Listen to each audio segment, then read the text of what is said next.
These are quite cheap LED lights that I bought a couple of years ago, and I used it for my desk until now. Being a photographer, I know that the light is very important, and of course I use high quality, high CRI light to light up my models, whether it's continuous lighting or the flashlight. But I never think about using high quality light to light up my desk. Do you know that feeling when you do something at the evening under the lamp like that, and you could just work with some color, for example, you could paint something or just mix some paints or whatever, but next day when you look at the result you think, what the fuck, the color is just different. It happens because of the light. The lights have different parameters and different quality, and I figured out that I can't really live with these two lamps because one of kind of greenish tint, the second one has some kind of magenta. They are actually very awful. I also figured out that using high quality light is much more comfortable for your eyes. So I bought a couple of LED panels. They have a good CRI, about 95 or something like that. So I'm gonna place it somewhere over my desk and use it as my normal desk lamps. Okay, let's do it.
Would probably use some filler here, like epoxy putty or something, but I just do like this.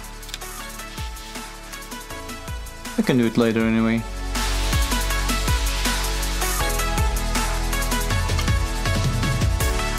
This is my son's build.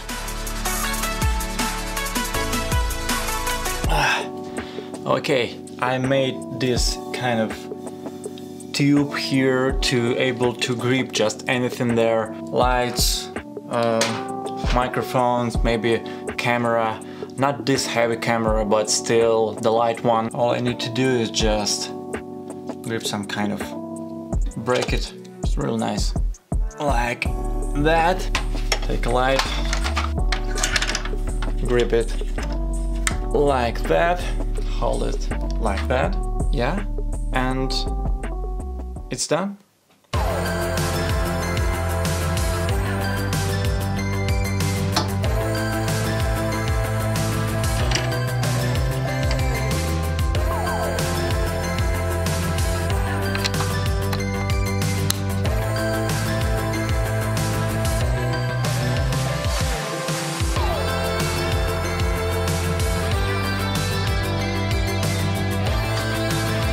Yeah, I know it's probably not really gunpla related video, but still maybe someone would be interested in this kind of light setups. For me personally, it's really nice, it works really amazing. I like the color of the light, the quality of the light. It's really comfortable to work with it. So yeah, that's it for this episode, guys. Thank you for watching, and I see you in the next one.